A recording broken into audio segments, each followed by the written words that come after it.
ঘরে শুধুমাত্র অল্প একটু ফুলকপি থাকলেই কিন্তু এই রেসিপিটা বানিয়ে নিতে পারেন। অসম্ভব মজার হয়, দেখেই বোঝা যাচ্ছে যে কত লোভনীয় হয়েছে। যতটা লোভনীয় খেতেও ততটাই টেস্টি। এটা কিন্তু ছোট বড় সকলে ভীষণ পছন্দ করবে। আবার হঠাৎ করে অতিথি আপ্যায়নেও অনেক সেরা একটা রেসিপি। ঘরে থাকা সামান্য কয়েকটা উপকরণ দিয়ে যে কেউ কিন্তু ঝটপট এই রেসিপিটা বানিয়ে নিতে পারেন। আসুন দেখে নেওয়া যাক কীভাবে বানালাম। প্রথমে আমি একটা ফুলকপি বড় সাইজের তো আমি কেটে নিয়েছি, কেটে হাফ নিয়ে নিলাম। আর একটু ছোট সাইজের করে কেটে নিয়েছি। এখানে আলু নিয়েছি ছোট ছোট সাইজের 3টে আলু আগে থেকে ছিলে ভিজিয়ে ধুয়ে রেখেছিলাম। আলুটা একটা গ্রেটার দিয়ে ভালোভাবে গ্রেট করে নিচ্ছি। তবে একটু বড় সাইজের গ্রেটার দিয়ে করলেও কোনো সমস্যা নেই, ছোট বড়। তো আমি সবগুলো আলু গ্রেট করে এটা কিন্তু কিছুক্ষণের জন্য জলে ভিজিয়ে রেখে দেবো, নর্মাল জলে। তাহলে কিন্তু আলুটা অনেক বেশি ক্রিস্পি হয় খেতে।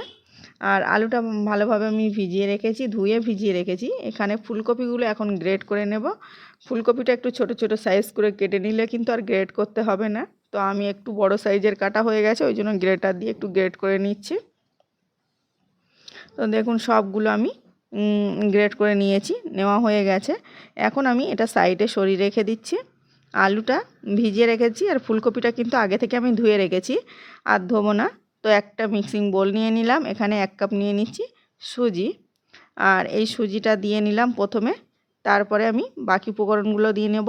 এখানে হলুদ গুঁড়ো দিয়ে নিচ্ছি হাফ টেবিল চামচ, লবণ দিয়ে নিচ্ছি স্বাদ অনুযায়ী। পুরো রেসিপিটার জন্য আমি একসঙ্গে লবণ দিয়ে নিলাম। আর জিরে মরিচ ধনিয়া গুঁড়ো 1 টেবিল চামচ দিয়ে মিশিয়ে নিলাম। তো এই তো ভালোভাবে মেশানো হয়ে গেছে। এখন দিয়ে নিচ্ছি 1 কাপ বেসন। বেসনটা দেওয়ার পরে আমি আবারও ভালোভাবে মিশিয়ে নিচ্ছি। তো ভালোভাবে মিশিয়ে নেওয়া হয়ে গেছে আমার। দেখুন এখন কিন্তু এটা আমি কিছুক্ষণের জন্য রেস্টে রেখে দেবো। আদা রসুন পেস্ট দিয়ে নিলাম 1 টেবিল চামচের মতো। তারপরে আমি একটু লঙ্কা গুঁড়ো ওপর থেকে ছড়িয়ে নিচ্ছি। চাইলে এখানে কাঁচা লঙ্কা ব্যবহার করতে পারেন, ছোটোটা খেলে কাঁচা লঙ্কাটা না দিলেও সমস্যা নেই। আমি ভালোভাবে মিশিয়ে আবারও হাফ কাপ জল দিয়ে নিলাম। টোটাল আমি 1.25 কাপ জল দিয়েছি। একটা কড়াই বসিয়ে অল্প একটু গোটা জিরে আর গোটা সর্ষে দিয়ে ফোড়ন দিয়ে নিলাম। এই খাবারটা অনেক বেশি টেস্টি হয়। এই প্রসেসটা সর্ষে আর জিরে দিয়েছি। তো দিয়ে তারপরে ফুলকপিটা দিয়ে একটু নেড়ে চেড়ে ভাজা ভাজা করে নিচ্ছি। তো জাস্ট নেড়ে নিলাম, তারপরে আমি আলুটা দিয়ে নিলাম। আলুটা আগে থেকে কিন্তু ভালোভাবে জল ঝরিয়ে রেখে দিতে হবে, খুব বেশি জল দেওয়া যাবে না আলুতে। তো আমি এগুলো দিয়ে ভালোভাবে নাড়িয়ে নিচ্ছি।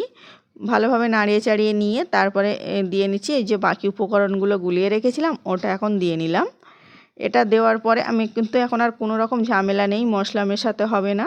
তো অবশ্যই চাইলে কিন্তু এখানে কাঁচা লঙ্কাটা একটু বাড়িয়ে বা কমিয়ে নিতে পারেন, চাইলে চিলি ফ্লেক্স ব্যবহার করতে পারেন। তো হাতের কাছে যেগুলো থাকবে সেগুলো দিয়েই বানালে খুব ভালো হবে। তো আমি ভালোভাবে মিশিয়ে নিলাম। মিশিয়ে নিয়ে এটা বেশ কিছুক্ষণ ধরে নেড়ে চেড়ে রান্না করে নেব, যতক্ষণ না শুকিয়ে শুকিয়ে আসবে। এখানে আর কোনো জল ব্যবহার করব না। তো দেখুন ভালোভাবে শুকিয়ে রান্না করে নিয়েছি, একদম কড়ার গা থেকে ছেড়ে দিচ্ছে এমন একটা ডো তৈরি করে নিতে হবে। আর এই ডোটা দেখুন অনেক চেটচেটে আঠালো একটা ডো তৈরি হয়েছে। তো রান্না আমার হয়ে গেছে। সাইডে একটা প্লেট নিয়েছি, এখন কিন্তু এটা ঢেলে নেব আর এভাবেই নাড়াচাড়া করে নেব। এই মোল্ডে আমি আগে থেকে তেল ব্রাশ করে রেখেছিলাম, আর তেল ব্রাশ করে তারপরে আমি ওই যে ডোটা বানিয়েছিলাম ওটা এখন দিয়ে নিচ্ছি। এভাবে দিয়ে নিয়ে সবগুলো আমি একসঙ্গে দিয়ে নিলাম, দিয়ে একটা প্যাচুলা দিয়ে হালকা করে ছড়িয়ে দিচ্ছি। এভাবে ছড়িয়ে ঠান্ডা করে নিতে হবে। তো দেখুন ভালোভাবে ছড়িয়ে এভাবে একটু সমান করে দিচ্ছি। এই কাজটা চাইলে কিন্তু হাত দিয়েও করে নিতে পারেন। তো আমি ভালোভাবে এটা গরম গরম অবস্থায় যেহেতু সেট করছি ওই জন্য প্যাচুলার দিয়ে করে নিলাম। তো ভালোভাবে দেখুন সেট করা আমার হয়ে গেছে। আর আপনারা চাইলে কিন্তু এই সময় ধনেপাতা কুচিয়ে ছড়িয়ে দিয়ে নামিয়ে নিতে পারেন। তবে আমি একটু পরে ধনেপাতাটা ছড়াচ্ছি, দেখতে অনেক বেশি ভালো লাগবে। আর কাঁচা কাঁচা ফ্লেভারটাও লাগবে ধনেপাতার। তারপরে আমি এটা দিয়ে ধনেপাতাগুলো দিয়ে কিছুক্ষণের জন্য রেস্টে রেখেছিলাম। আর এই গরম অবস্থায় ধনেপাতাগুলো কিন্তু অনেকটা সিদ্ধ হয়ে গেছে ওর সঙ্গে।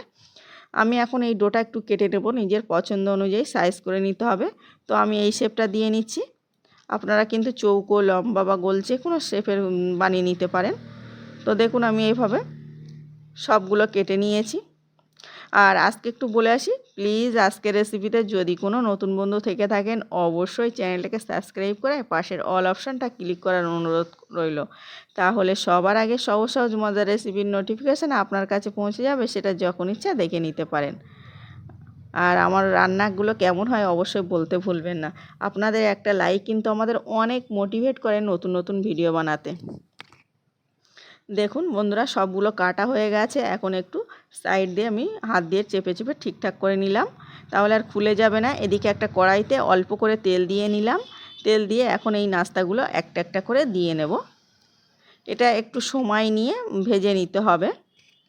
তো একদম লোয়ে রাখা যাবে না, গ্যাসটা মিডিয়ামে রেখে ভেজে নিতে হবে।